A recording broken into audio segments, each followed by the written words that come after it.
did you watch this last night? Take 5 Chinese teachers. Baby, listen to me. Add 50 British teenagers. The size of AB. I don't get it. Could this be a formula for disaster? Yeah. Just use your brain.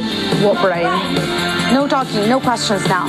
Chinese School on BBC Two and BBC Two HD.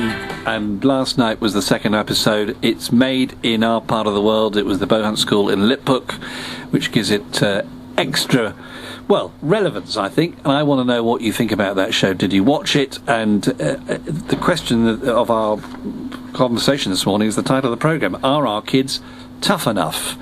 And if I watched, I think I'm the only one amongst the team here. Judy, you didn't see it last night. No, I didn't. I've only seen the ads. Okay, yes. And you watched episode 1. I watched episode 1. I've got episode 2 to watch today. Right. So they last night. It just deteriorated into complete chaos, where the children got more and more distracted, bored, unruly, ill-disciplined, depending on your point of view, and therefore, we had one young lad making tea in the back of the class with a kettle and walking around during the class, drinking his tea.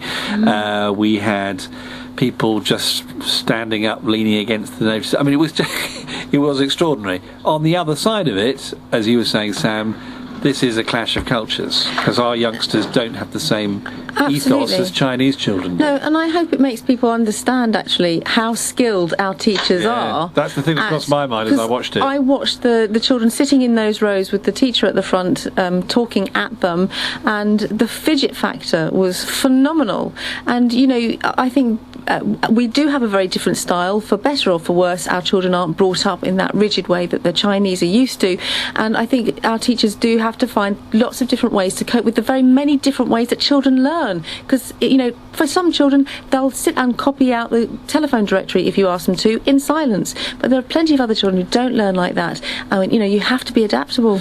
If you're listening and you're a teacher, by the way, because perhaps normally you can't join in on our phone, is because you're in class and you've been watching this programme and you want to tell me what you think. Today is the day to give me a call, and we will call you back to save your bill. 0345 30 3961. Text Solent to 81333. Judy, your thoughts then on the whole concept of doing this, bringing some Chinese teachers into a Hampshire school? I am with Sam in that it's such a culture clash that it was never really going to work. So it was obviously going to make great telly, very stressful for everybody involved. I do think, though, that our teachers are not necessarily given the best strategies for classroom management for an early stage. Daughter Sam went to do a PGCE in London in very difficult situations. Just say what a PGCE is again. A postgraduate certificate in education, so to be a teacher. Yep. And the lack of help in classroom strategy with dealing with very difficult youngsters meant that she pretty much had a nervous breakdown, dropped out of the class, then went to work for a charity who worked a lot with young offenders, had so much help in how to work with them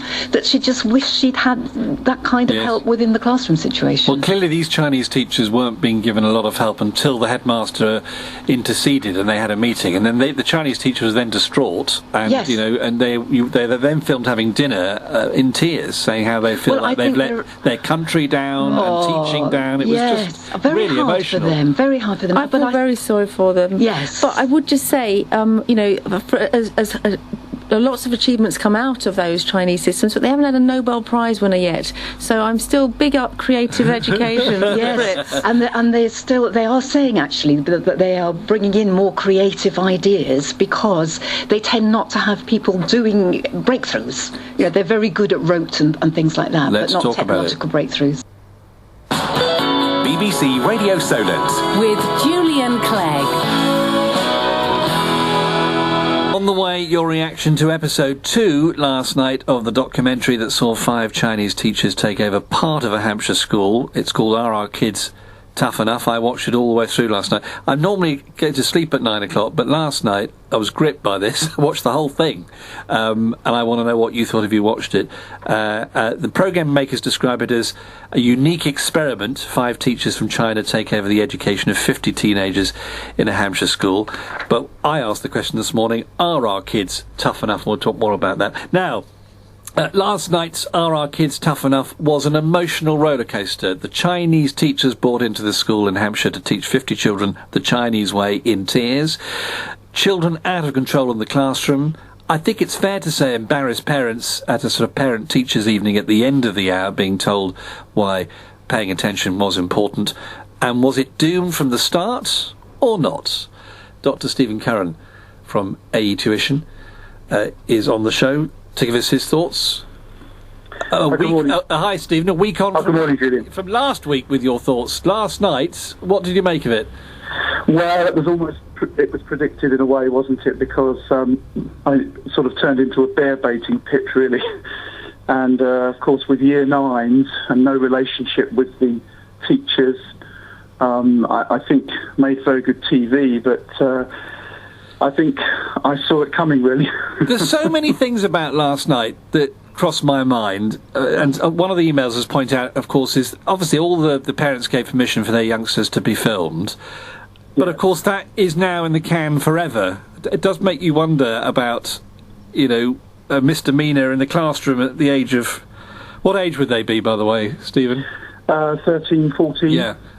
It's now there forever, or is that just part of it and we'll all go when we grow up, gosh, wasn't I terrible? Well, of course, people change a great deal, don't they, through life, so I would imagine it will be forgotten, but, I think, interestingly enough, it may overlook a rather bigger problem, because obviously the focus, is drawn to how upset the Chinese teachers are and how badly behaved the British students are, but...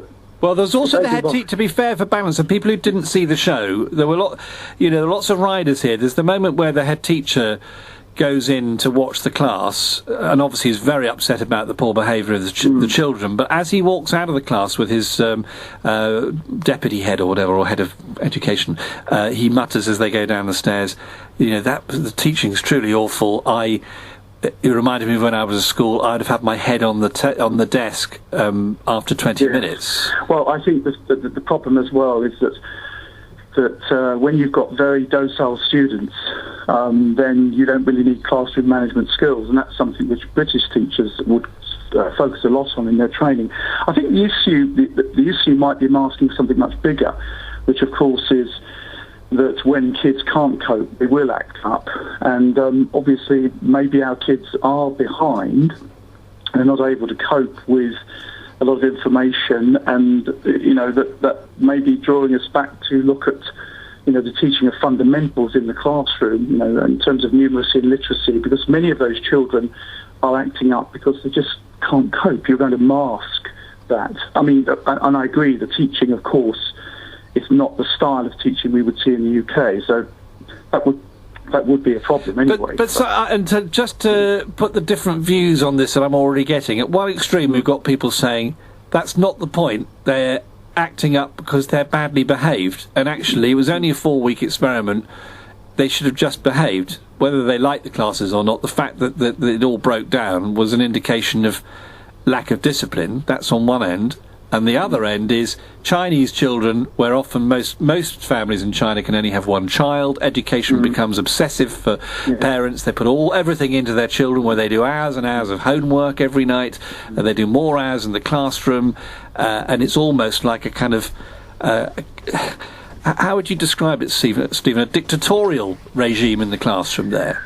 Well, I think, of course, it's a much more dictatorial society, and maybe people would wonder what would happen to them if they didn't fall in line. I mean, kids here are not afraid to act up because they don't see it as a crime in the classroom. And I think, and as well, our children are less self-disciplined because perhaps the pressures on them to succeed in our economy are not so strong. That's something which the Chinese teachers brought out last week, which I thought was interesting. There's an interesting point also last night where they were talking about grammar, and they were saying, I hate grammar, why do we have to do grammar? And then the two girls joke and go, swam, swim and swum, and the other one goes, there's no such word as swum, and then they go, no, there isn't, and they look it up on their iPhone and go, oh, there is a word called swum. I'm not going to pass comment, I'm just leaving it out there into the ether. Yes, I mean, I think there are a lot of issues in terms of literacy and numeracy, and again, programs like this often, they're great TV, they're very dramatic, and of course, many of the children are mic'd up. To some extent, they play to the camera. I mean, and I think play to the gallery. A lot of kids will do that at this age, and they're having great fun in there. So was it fair to do the show? because all these things come out of a discussion like this. We've obviously talked in the past about the Immigration Street show, which didn't really happen on Channel 4. But do these fly-on-the-wall documentaries achieve anything? Because you've just said about 4 times it made great telly, which is almost like a disparaging comment. Wouldn't it be interesting to have taken a group of Year 7s who've just come into the secondary school? I think they would be docile. They would accept any form of teaching that came to them.